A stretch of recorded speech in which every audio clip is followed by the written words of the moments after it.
Pardon the interruption, but I'm Mike Wilbon. What an amazing 23-year run by Around the Horn. Tone, what do you have to say to Tony Reali today? I'm Tony Kornheiser. How do you still have your hair?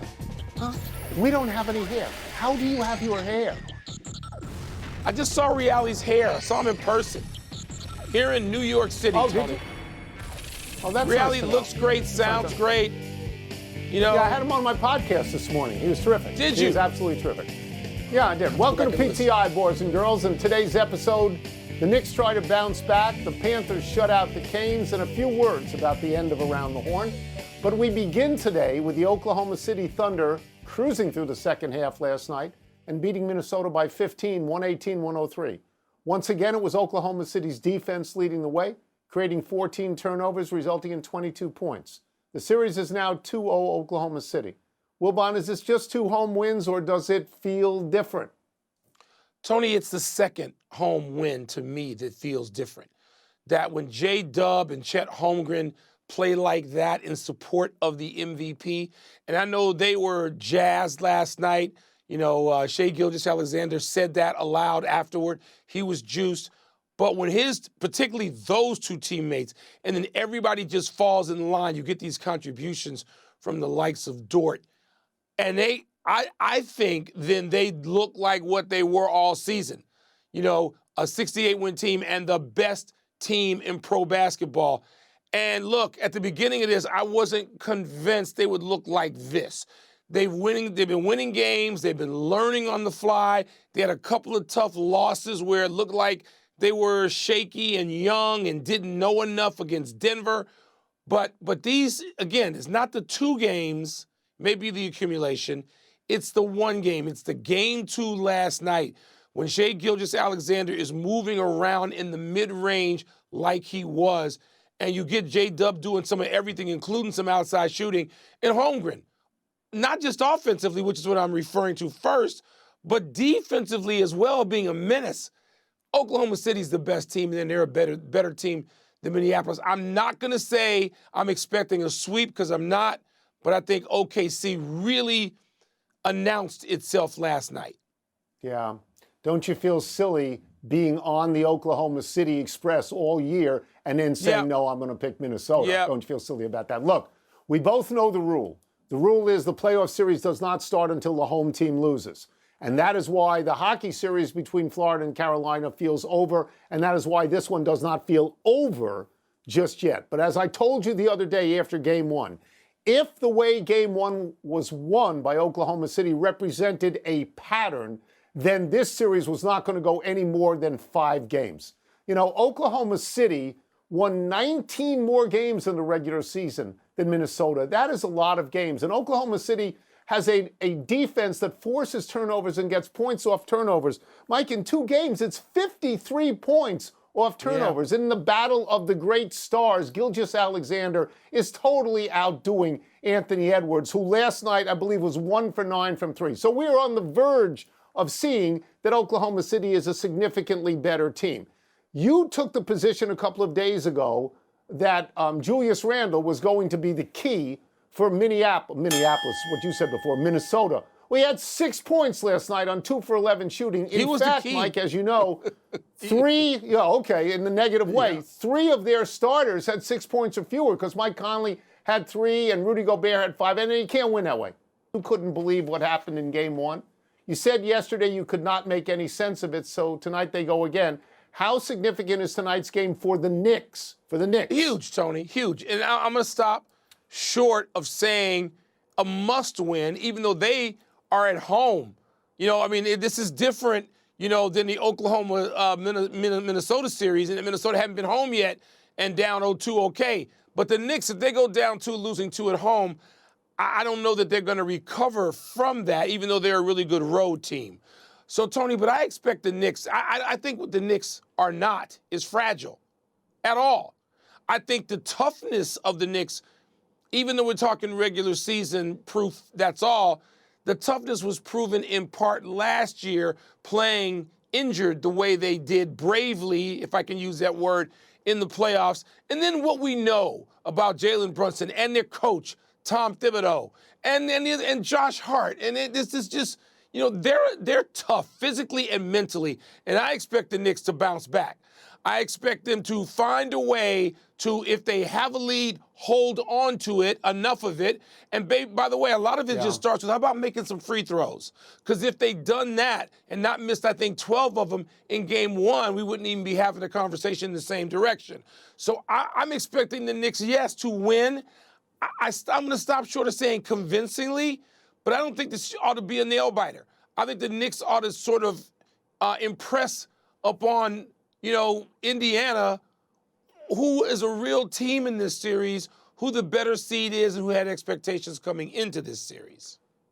Yeah, this is an easy question for me. I believe if the Knicks lose tonight, they're done.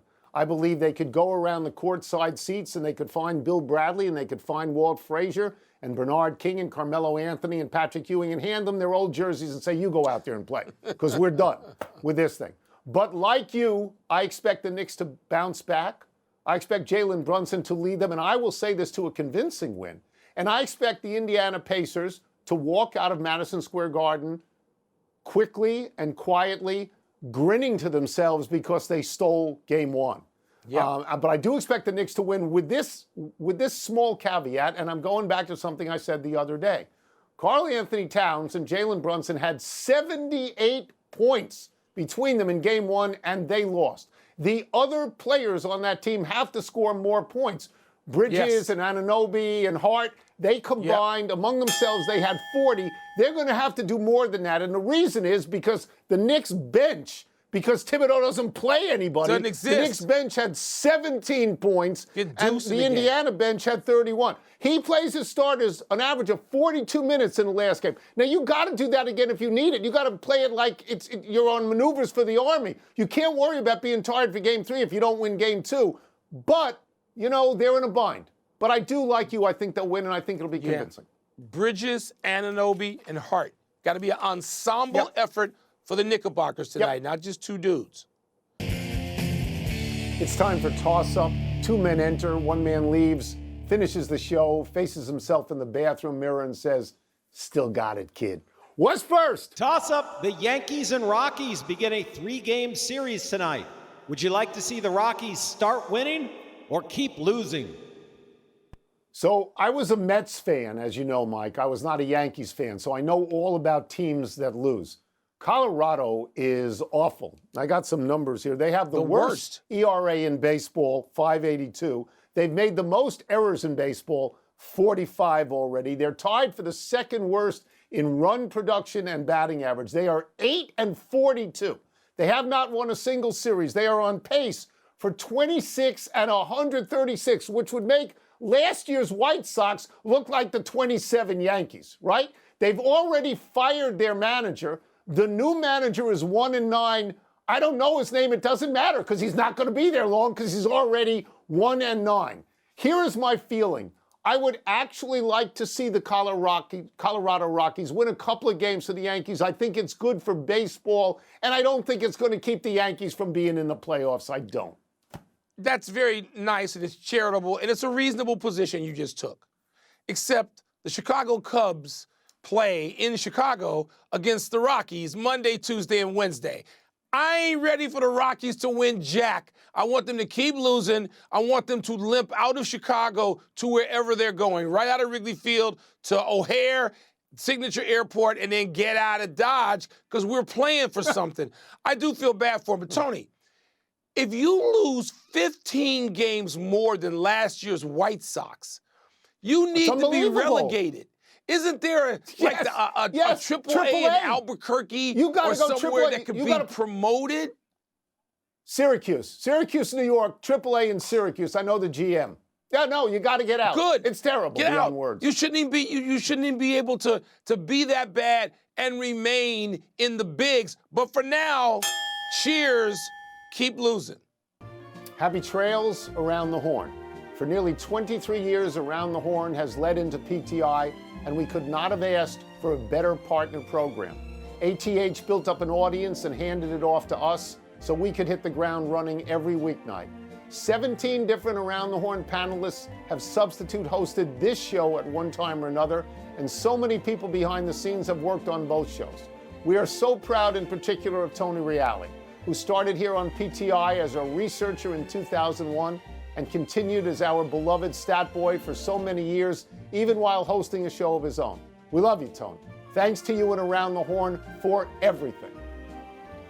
Tony, I just ran into Reali a couple of hours ago outside the Seaport studio, and I didn't want to get emotional. We had a big hug, and he kissed me on my head, but it was just great to see him. I'm sorry that everybody else isn't going to see him as frequently. Reali is so great at this. He hosted more shows than Oprah, okay? So we love Tony Reali. We are friends with a great many of the guests, as you mentioned, on Around the Horn. Cheers forever and ever and ever more. Let us go to the big finish if we could, but I need prompter to see the questions, of course. So I'll wait for a while. Ronald Acuna Jr. is back with the Braves tonight. Is that a big deal? Yeah, he tore that ACL a year ago while he was the reigning NL MVP. You want to see him back at that level as soon as he can get there. Angels, Phillies have both won 7 in a row. Which is the bigger deal? We expect it from the Phillies. Nobody expects that from the Angels. The New York Liberty sold a small stake that values the team at $450 million. Your thoughts? Just won the record valuation for a women's professional sports franchise. Into more things to come, I hope. Novak Djokovic made the final in Geneva. Is that significant? Winning it would be more significant, but it's on clay. Just like Paris, on clay. Last one, Oilers at Stars, Game 2 tonight. Who you got? Okay, the Oilers are not the Hurricanes. I really do expect the Oilers not to let this go 0-2 to even this series at 1 tonight.